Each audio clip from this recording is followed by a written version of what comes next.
আমরা যা কিছু একান্তে প্রাইভেটলি করি তা কিন্তু পাবলিকলি শো হয়। যেমন আপনি সোশ্যাল মিডিয়াতে কিরকম কন্টেন্ট কনজিউম করেন, আপনি একান্তে কিরকম বই পড়েন, তা কিন্তু আপনার কনভারসেশনের টপিক দেখে বোঝা যায় এবং আপনার কথার শব্দচয়ন, কথা বলার ধরন দেখে বোঝা যায়।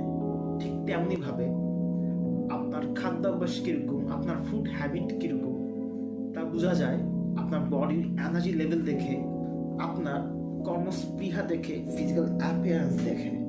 আপনি জীবনে কতটা ফোকাসড তা আপনার রেজাল্ট দেখে বোঝা যায়। তাই আমরা প্রাইভেটলি একান্তে যা কিছু দিনের পর দিন কনসিস্টেন্টলি করে যাই তা কিন্তু পাবলিকলি সমগ্র দুনিয়ার সামনে শো হয়।